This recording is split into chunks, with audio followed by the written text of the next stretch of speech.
안녕하세요. 버블한목토파입니다. 구독과 좋아요, 알림 설정, 회원가입 부탁드리겠습니다. 엔비디아가 차기 블랙웰을 출시할 가능성이 상당히 높아지면서 이 반도체 시장이 다시 한번 요동칠 가능성이 상당히 높아졌습니다.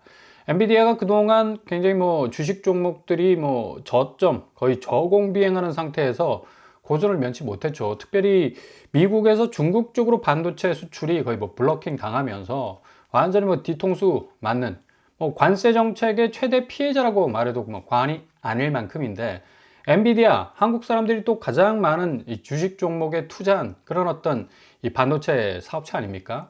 그럼에도 불구하고 여러모로 기술력으로 극복하는 고군분투를 하고 있는데, 그래서인지 몰라도 애프터마켓에서는 112달러, 마이너스 0.09% 떨어졌다가 3.72% 정도 반등하는 그런 어떤 모습을 보여주고 있습니다. 아무튼 엔비디아 때문에 상당히 마음 졸이고 계신 분들은 좀 편안한 마음을 가져도 될 것 같고요. 일단 엔비디아 어떤 기술력 차이가 상당 부분 다른 어떤 반도체 업체하고는 상당히 간극을 많이 늘여놨기 때문에 굉장히 이 전망이 있는 그런 어떤 이 종목이라고 말씀드릴 수가 있겠고요. 오늘 새벽 다우와 나스닥 그리고 S&P 500 역시도 보합 수준에 머물러 있는데, 나스닥이 조금 빠지는 그런 어떤 상황을 보여주고 있습니다. 테슬라 역시도 한국인들이 가장 사랑하고 있는 종목 중에 하나죠. 282달러, 그러니까 마이너스 3.38% 정도 빠졌는데 애프터마켓에서 0.13% 정도 올랐습니다. 이렇게 빠진 이유는 도요다와 구글 웨이모가 손을 잡고 자율주행 자동차를 양산하기 위한 이 공격적인 어떤 태세로 전환을 하는 바람에 테슬라의 어떤 이 매출에 상당 부분 이 적신호가 켜지지 않을까라는 그런 위험 심리가 이 상당 부분 자극을 받았기 때문에 3.38% 정도 급락을 하는 모습 보였습니다. 그럼에도 불구하고 워낙에 테슬라는 앞으로 5월, 6월, 7월 연속적으로 랠리 호재들이 쫙 깔려 있습니다. 일단 텍사스부터 시작돼서 자율주행 이 가장 어떤 선제적인 지표가 될 수 있는 로봇 택시가 이제 본격적으로 운행이 되고요. 이게 계획에 잡혀 있는 거하고 실제 운행이 된다는 거는 하늘과 땅 사이 아니겠습니까? 그 정도로 이제 테슬라가 치고 나갈 수 있을 가능성이 상당 부분 높아질 것 같고요. 어찌 보면 테슬라가 제너럴 모터스와 미국 쉐보레 같은 그런 이 자동차 업계들, 특별히 이 전기 자동차의 초발 주자라고 할 수 있는 그 업체들을 다 잡아먹을 수 있는 가능성이 높기 때문에, 특별히 또 이 테슬라는 미국 내 생산 기지가 거의 깔려 있기 때문에 관세의 영향을 가장 덜 받을 수가 있죠. 물론 자동차 부품에 대한 어떤 관세의 영향도 있을 수 있겠지만 결국에 깃발 꽂는 업체는 테슬라가 될 수밖에 없겠다. 그래서 늘 머스크는 천조가 날아가는 엄청난 리스크를 지금 겪고 있음에도 불구하고 슬그머니 뒤로 돌아서는 미소를 띄울 수 있는 그런 어떤 이 스탠스를 분명히 가지고 있습니다. 코스피 시장은 이런 어떤 미국의 흐름을 고스란히 지금 떠안고 있는 그런 상황이고, 이렇기 때문에 지금 외국인과 기관이 계속적으로 지금 돈을 빼고 있죠. 어제도 한 4천억 정도 빠졌는데 오늘 5월 1일 근로자의 날이라서 휴장하고 있습니다만, 역시 코스피 시장은 2500선상에서 거의 지금 회복하지 못하는 그런 어떤 뉘앙스를 계속해서 흘리고 있어서 앞으로 한국의 자본시장이 미국의 자본시장의 대변화에 발맞춰서 동조해 나가는 그런 어떤 모습보다는 좀 호재는 비껴가고 악재는 고스란히 떠맞는 그런 어떤 굉장히 좀 수모를 당할 수 있는 그런 어떤 위기가 충분히 찾아올 수도 있어요. 이게 지금 코스피 시장이 2500선에 그냥 딱 묶여 있다는 것 자체가 굉장히 지금 답답한 국면을 보여주고 있는 건데, 이거 지금 반도체 산업 부분에 있어서 제가 초반에 말씀드린 엔비디아와 삼성전자의 어떤 이 미묘한 관계 때문에 굉장히 이 매출 부분에서 후달리는 모습을 보여왔던 이 삼성전자가 얼마나 업력을 회복할 수 있을 것인가, 이게 또 관건이 될 수 있을 것 같고, 어찌됐든 간에 갤 25의 선전 때문에 삼성전자 1분기 영업이익이 6조 원을 넘어섰습니다. 반도체 부진을 메웠지. 이때 어떻게 보면 이게 효자 종목이 이 효자 노릇을 해서 이 상당 부분 영업 이 손실을 메웠다라고 자평은 할 수 있겠지만, 아니 삼성전자가 반도체 회사 아닌가? 반도체로 영업이익을 거둬야지. 아니 주종목을 가지고 승부를 걸어야 되는데 이거, 아니 삼성전자 무조건 어찌됐든 저찌됐든 간에 반도체의 어떤 상당한 경쟁력을 확보해서 거기서 뭔가 뚫어야 되는 어떤 이 지상 과제가 있기 때문인데, 이거 가전 가지고 이게 영업이익을 상쇄해 나간다는 건 뭔가 좀 불안한 요소가 분명히 있다는 얘기입니다.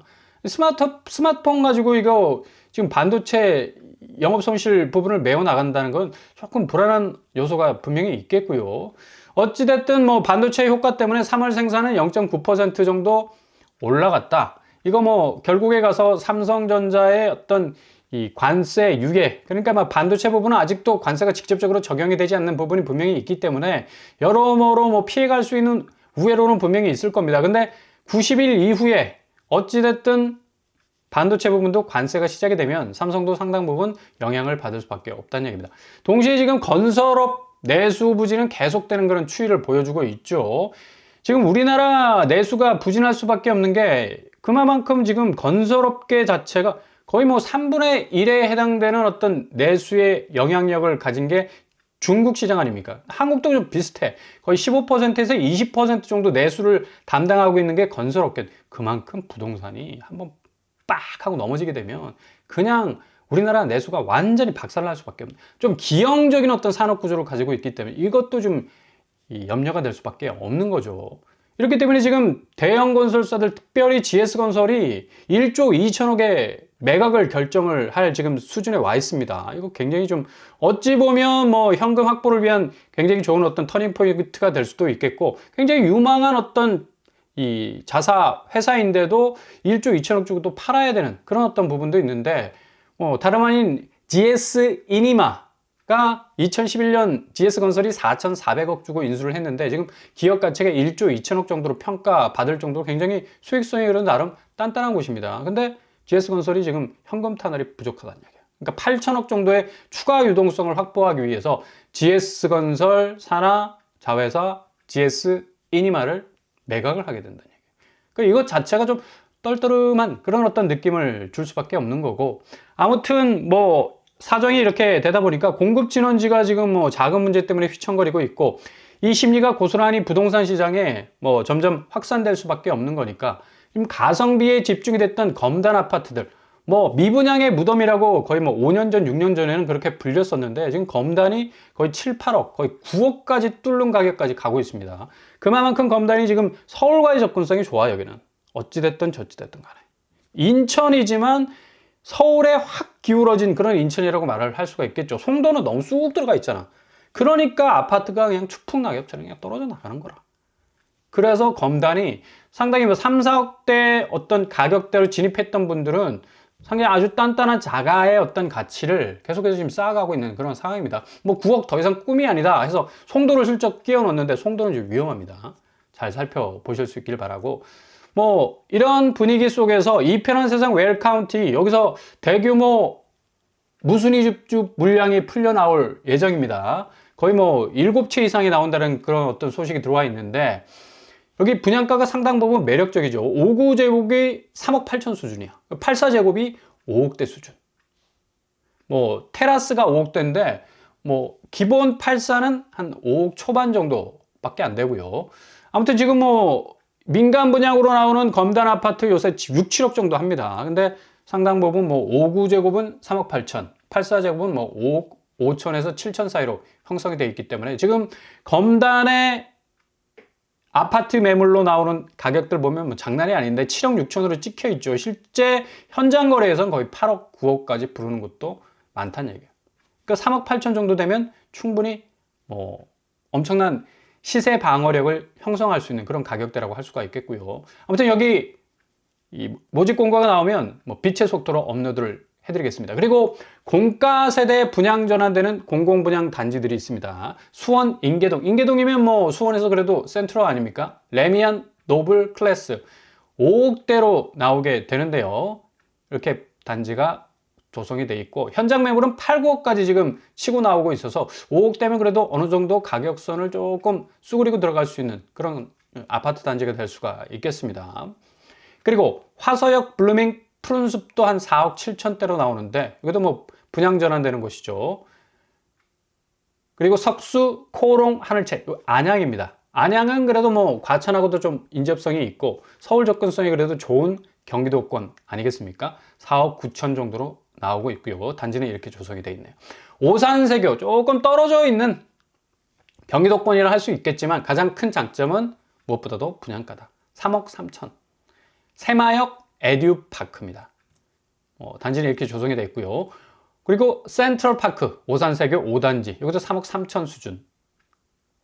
그리고 오산세교 12단지 세교 서이스타힐스도 3억 2천. 그러니까 오산세교는 일단 경기권이지만 조금 먼 경기권이라고 생각할 수 있겠지만 그래도 분양가 면에서는 안양보다는 뭐 한 2억 정도 싼 3억 3천에 3억 2천에 분양전환 공가세대로 구성이 되어 있다는 얘기죠. 그러니까 수원 안양은 일단 이 주택 연랑 개방을 5월 12일 그리고 오산은 5월 20일 날 오픈을 하게 됩니다. 여기 일단은 이 임대로 돌리다가 분양전을 하는 곳이기 때문에 누군가가 쓴 곳이에요. 그러니까 어느 정도 하자가 있는지 없는지의 여부를 좀 면밀하게 들여다 보셔야 될 것 같고요. 주택 노후화 및 하자가 있는 상태 그대로 인계하는 조건으로 공급된다는 거 잊지 마시기 바랍니다. 그리고 계약금, 융자금, 잔금으로 구성이 될 수 있고 계약 자격은 계약일 현재 국내에 거주하는 모든 사람 다 됩니다. 유주택자 신청 가능합니다. 소득, 자산 요건 없어. 거주 지역 필요 없어. 신청자의 청약, 저축, 가입 여부, 과거 당첨 사실 여부를 불문합니다. 라고 말을 하고 있습니다. 뭐 이 정도 되면 공가세대 분양전환 아파트 치고는 그렇게 조건이 그렇게 나쁘지 않다라고 볼 수가 있겠고 일단은 입지잖아, 입지. 그러니까 서울 접근성이 얼마나 좋은가인데 오산세구는 조금 이 심리적으로 거리가 좀 있고 안양이나 수원, 인계동 같은 경우는 그래도 굉장히 뭐 서울 접근성이 좋은 곳이고 교통 환경도 뭐 계속해서 업그레이드 되는 곳이기 때문에 잘 살펴서 선택의 폭을 좀 이렇게 줄여나가는 것도 필터링도 필요하다고 볼 수가 있겠습니다. 요즘 뭐 무순위 줍줍으로 나오는 거 봐. 진짜 그냥 한숨밖에 안 나. 비오르 아파트 이름이 비오르 강동구에서 나온 아파트인데 여기가 12억 14억 합니다. 15억에 가깝잖아요. 이 강동구라는 이게 이름만 이마에 딱 붙이고 나오면 무조건 12억, 14억, 17억. 이러니까 계속해서 그냥 뭐 자녀 물량이 나올 수밖에 없는 거죠. 그리고 리아츠더 인천도 7세대가 무순위 집집으로 나왔는데 여기는 그래도 분양가가 5구제곱이 3억 8천, 84제곱이 5억 4. 84제곱은 조금 이게 동의가 안 된다. 그죠? 동구인데, 인천 동구 송림동인데 84제곱 5억대는 조금. 예. 아크로 베스티뉴 여기도 안양시 동항 안양이니까 또 13억 14억 가네요. 역시 서울 접근성이 조금 입지적으로 좀 유리하다 싶으면 이렇게 뭐 10억이 뭐 훌쩍 넘어가는 그런 어떤 이 분양가 모습을 보여주고 있다는 얘기죠. 그리고 서울 은평구에서 나온 연신내 양우 내안의 퍼스티지 여기가 9세대 무순위 집집으로 나왔는데 53제곱이 7억 6천 74제곱이 10억이 넘어갑니다. 뭐 서울 은평구 역시 뭐 그런 어떤 입지적인 어떤 이유 때문에 10억이 넘어가는 그런 어떤 아파트 가격을 고스란히 보여주고 있는데 아무튼 지금 제가 쭉 소개해드린 뭐 여러 가지 자본시장의 변화에 따른 건설 투자의 감소 이로 인한 심리적 위축 그리고 부동산 시장의 어떤 하방 압력이 계속적으로 진행이 되고 있기 때문에 가속도가 붙은 집값은 하방 압력 받을 수밖에 없습니다. 겉으로는 안 떨어져 보여. 그러나 6월 이후에 부동산 시장의 방향은 확실하게 바뀔 수밖에 없겠다. 확실히 이제 공급은 공격적으로 늘 겁니다. 그리고 시장 가격은 조금 안정화 조치 궤적으로 흐를 가능성이 높아서 분상제 부활, 그러니까 강남 아파트만 분상제 나오는 것이 아니라 비강남권도 분상제가 이제 부활이 좀 돼서 전적으로 좀 손에 닿을 수 있는 가격대, 가격 태그가 좀 나와야 되지 않겠습니까? 그리고 공공분양 확대될 가능성 높겠고요. 좀 안정적인 임대 환경이 좀 거하자. 그래서 임대료가 좀 싼 그런 임대 아파트들, 뭐 20만 원, 30만 원도 충분히 서울에서도 나올 수 있는 그런 아파트들이 공급될 때 정말 앞으로 내 집 마련할 수 있는 그런 어떤 확률은 더 높아질 수밖에 없잖아요. 일단 임대 환경이 안정적이고 또 저비용으로 계속적으로 끌고 가면서 분양받고 공공분양도 얼마나 좋은 것들 많이 나옵니까? 이런 선택지를 좀 찾아가면서 도전하신다면 좋은 결과 있게 될 겁니다.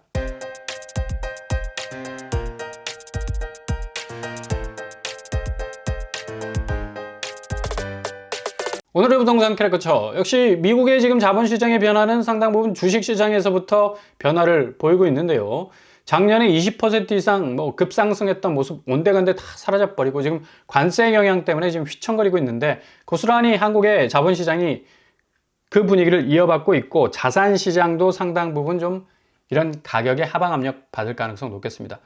좀 혼란스러운 부분 그런 이 분위기 속에서도 틈새와 우회로를 찾는다면 좋은 기회를 맞이하실 수 있을 겁니다. 오늘도 원합니다. 항상 여러분의 길이 꽃길만 되실 수 있길 바랍니다. 이상으로 뻔뻔한 법도 빨 마치겠습니다. 구독과 좋아요 부탁드립니다. 감사합니다.